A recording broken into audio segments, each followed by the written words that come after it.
I'm in the redesigned 2023 Chevy Colorado. This is a Trail Boss, which gives you a nice engine upgrade, and all the trims above the Trail Boss will also feature this upgraded powertrain. Underneath the hood's a 2.7 liter turbocharged 4-cylinder, no V6s, no diesels underneath the hood. We got 310 horsepower, 390 pound-feet of torque. The entry-level engine options give you around 237 horsepower. Not nearly as much torque as we have here. I'm seeing about 18 miles per gallon. Of course, the Trail Boss has 4x4, and let's get right into the exterior design. I think it looks macho. It almost looks like a full-size pickup truck with the design that it has. Very aggressive front hood. Chevy logo looks good. We have a silver painted lower portion on the bumper. We have tow hooks here at the bottom. I don't see any fog lights, unfortunately. And let's get real, like these daytime running lights, this is it. All right, as far as I'm aware, these are just the parking lights, and there's no LED lights going on. These are just incandescent bulbs all the way around, it seems, which doesn't look very premium with the headlights. I do like the Chevy badge inside of the headlight with this kind of faux carbon fiber. I think that's a nice touch. All right, let's get into the 18-inch wheels, the glossy black. I'd almost prefer if they were matte black to match the matte black front bumper that doesn't have any paint on it, really. That's another thing. I wish that had some of this nice red paint color on that front bumper. The wheel arches and the glossy black wheels doesn't look bad, just wish they were matted out to kind of match the overall aesthetic. Side mirrors are matte black as well, so is window surrounds. Now, interestingly, we don't have blind spot monitor here for this $40,000 pickup truck. So we come to the side profile. I think it looks great. This truck, there's no doubt. I think this is the best angle from it since the front bumper isn't painted, but I think it looks really nice. The Trail Boss logo looks boss-like, and if we look at back here, yes, we have leaf springs in the back, spare tire underneath. I like the little step for you to get on, and then you also have a full-size hitch. You can tow up to 7,700 pounds here in the Trail Boss. I like the lowered descent here. Now, these also unlock, and you have this additional storage space in here. It's a nice feature. There is no plug-in in this truck for additional power accessory, and then I do like this spray-in liner all the way that even goes onto the hooks. They did a great job with the ruggedness, I feel like, on the truck overall. So let's get into the back seat. Kids been riding to school. It's plenty of room for them. Cloth seats here. Pretty basic rear door. All hard touch plastic, not an ounce of soft touch anything back there. And you know what? I think this might have more room than the new Tacoma coming out this fall. I like the soft touch here. I have good visibility. My head is not touching the ceiling. I have pull bars in the back. You don't have them in the front, unfortunately. I like how this scoops out so you have more headroom in the front as well. No mat pockets back here. No USB ports. Luckily, we do have vents. At least they give us that. There's no fold-down armrest either, so experience back here is very basic. Let's go ahead and put this front seat. Are the materials any nicer on this door? And the answer is no. Every single piece is hard-touch plastic. We do have a little rubber gasket in here, probably to cover a screw cover in it or something, but it kind of has like that rolled carbon fiber on it. Cloth seats. It is power, and we do have lumbar adjustment, so I'll give it that. I just like basic cloth seats in a pickup truck, and these are very comfortable, and these are going to be super durable. All right, there's a lot going on here, so let's close the door. Again, no blind spot monitor here. And we have I think this is an 8-inch screen behind the steering wheel. I had this in a recent Trailblazer review, so make sure to watch my Trailblazer review. You don't get a lot of information here. It's not the most customizable screen. You have to go down over here to maybe fuel economy, and then you can put in add to driver display, and then it'll come up. Oh, there we go. It'll come up right here in the driver display, but then you lose your tachometer. So I typically just remove it from the display, and so that way I can keep my tachometer in the screen. And right now I'm not able to remove this screen. I'd even click trip one information. So when I click remove from display, it keeps this popping up. So I might have to restart the truck here. There's also these red lights here, which have come in handy. It's a kind of a pre-collision detection. And let's see if I can turn off this screen once again. You're gonna go to this bottom screen, you're gonna go to vehicle status, and then you're gonna go to trip, and then you would click this, and then click remove from display, and it is still not removing it from the display. What if I go to fuel economy, add to display? Okay, let's see if I remove it. Anyways, I don't know what's going on there. Could be user error, but speaking of user error, there's things in here that are unnecessarily difficult. The headlights are hidden in the button on the touchscreen. Now, luckily it's always here, but it is just unfortunate that I don't have a dial anywhere over here. Yes, I have tow controls, and I do like these vents, by the way, but it's just yeah, it's in the touchscreen. And so I don't have a windshield wiper stock here. So I thought, okay, that's probably in the touchscreen too, but I couldn't find it anywhere. And it's actually integrated into the turn indicator stock. So that took some getting used to as well. This 11-inch screen is standard, and I do like that we have Google built in. So look at this Google Maps. It is pretty darn fast. It's really high quality. It takes up the whole screen. You still have Android Auto, Apple CarPlay if your Google built-in subscription runs out in the next few years. I do like having a volume knob. So the ergonomics in here are quite good with the big climate control knobs. You know, this one doesn't feel as high quality. You might be able to see that kind of bouncing around a little bit. Few switches down here, which is turning off your start-stop engine feature. You have lane centering as well as your flashers here. It's USB-C and USB-A. There's that rubber mat again that matches the one in the door. I love the traditional shifter here. Gotta love that. I hope they never get rid of the traditional shifter. It feels excellent. Here's your 4x4 select parking brake, glossy black here. Don't know how well that matches the rest of this interior. I guess it matches the screen fairly well. It actually hasn't bothered me, haven't got blinded by it yet. The cup holders in here, again, the nice carbon fiber-ish rubber grommet down there. A couple storage spaces here, a tray, removable tray, pretty deep storage compartment. Basic rear view mirror, it's not even auto dimming, and we don't have any garage door openers in here either. No sunroof, which gives me more headroom, but yeah, no sunroof in this truck. All hard touch, which that might result in some creaky dashes as the years and miles pile up on this. Driving the new Chevy Colorado. Ride quality in here is fantastic. The smaller wheels probably help with that. Also, the suspension has done an amazing job soaking up any bumps, imperfections in the road.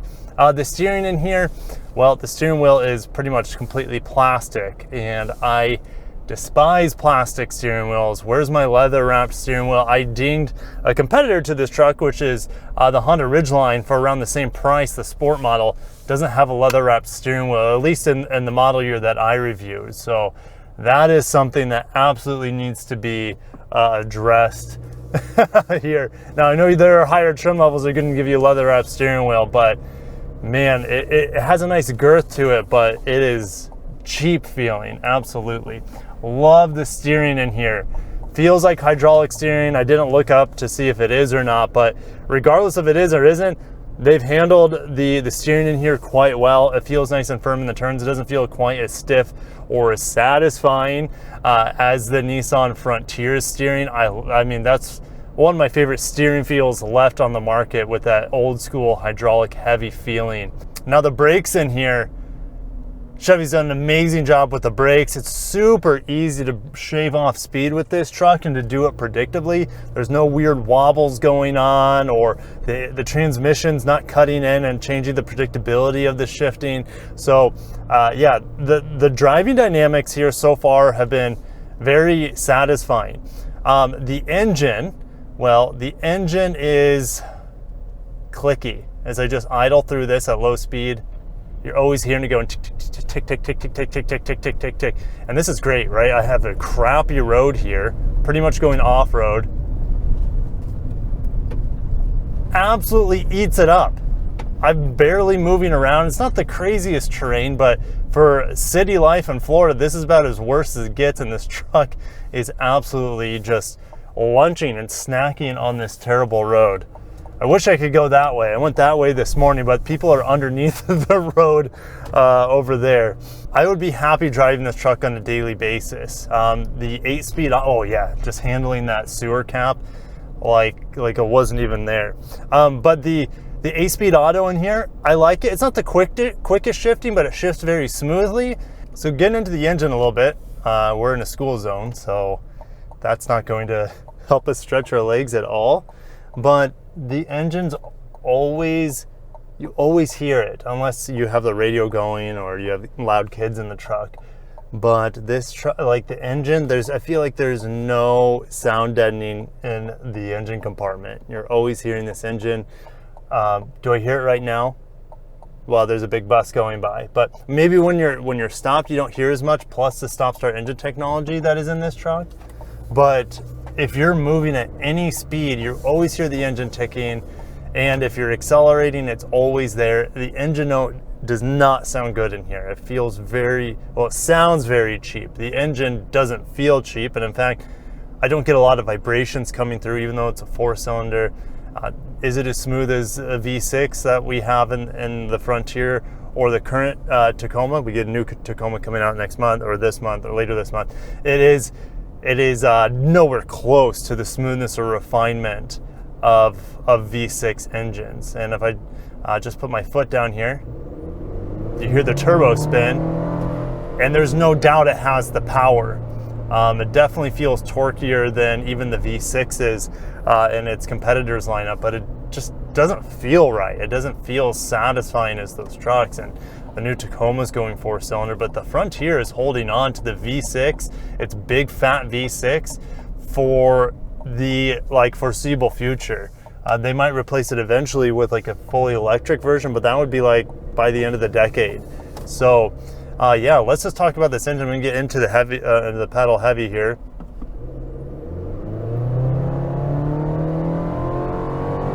And I can't see the tack, right? Because for some reason I can't pull the tack back up. It's locked me into having my trip information in, which removes the tack. So, and then you have to go through the touchscreen to try to get the tack back. And it's kind of a mess here. So I wish there were controls on the steering wheel to interact with the MID behind me. They give you controls on the back of the steering wheel to adjust your volume and your presets, but it's not what I want. So if I go to trip here, again, trip, for some reason, trip is stuck on the screen and I cannot remove it. Do I have to hold it? No, that doesn't do anything for me. So my tachometer is gone. What else to say about this pickup truck? Well, comfort-wise, I like the seat. This armrest is nice and soft. It's the only like soft touch point in the entire truck.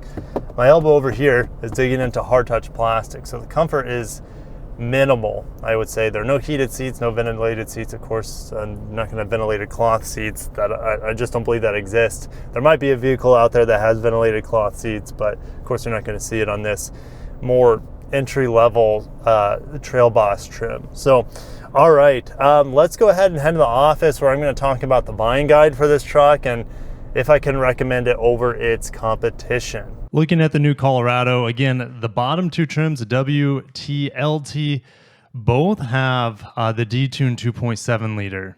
It's not going to be a bad engine choice, but when you can get that 310 horsepower and a lot more torque with the Trail Boss, that's going to be the truck I recommend. And look, it's not that much more than the LT as well. However, I wanted to point out, yes, there's no blind spot monitor. There's also no smart key access. You have to use the key fob to unlock the doors. So that was a bit annoying for me having this truck for a week. There's also the Z71, which I'd probably take over the Trail Boss because of the better front end. You know, we have actually paint on the front end that matches the rest of the car instead of an unpainted front bumper. Then there's the ZR2. And that's just not going to fly because it costs nearly $50,000. Looking at Trail Bosses as well as Z71s in my area, there are not that many within 150 miles, only 21. You can get some Trail Bosses here for around $40,000. Let's see, the Z71, the cheapest one I can find is about $45,000. A bit too rich for my blood. So here's the trucks that I actually like a lot better, and they're going to cost less. The Tacoma, the tried and true, this vehicle, this truck has been around for a long time. We're getting a new redesign here shortly where they're ditching the V6, but this is your last chance to get the V6. However, I really don't like the V6 and the 6-speed automatic setup in here. I just know that the Tacoma, especially in the limited trim, does come very well equipped, especially about the same price as that Trail Boss that I tested. So better equipped, probably, you know, better durability, reliability as well compared to the new Chevy. And yeah, you don't have a turbocharger in here. So just standard V6, pretty simple pickup truck. But my favorite truck in the segment is the Nissan Frontier. Check this out. I found a deal on a Pro 4X. That's their top of the line 4x4. It has upgraded headlights. It has all the goodies in it. Totally decked out.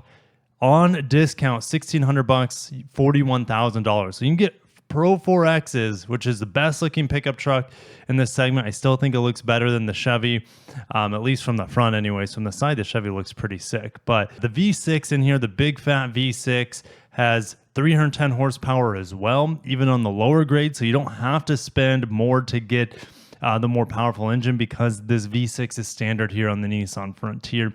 This is my favorite pickup truck. It has the best 9-speed auto, so it has the best automatic transmission compared to the other cars on this list, or should I say trucks on this list.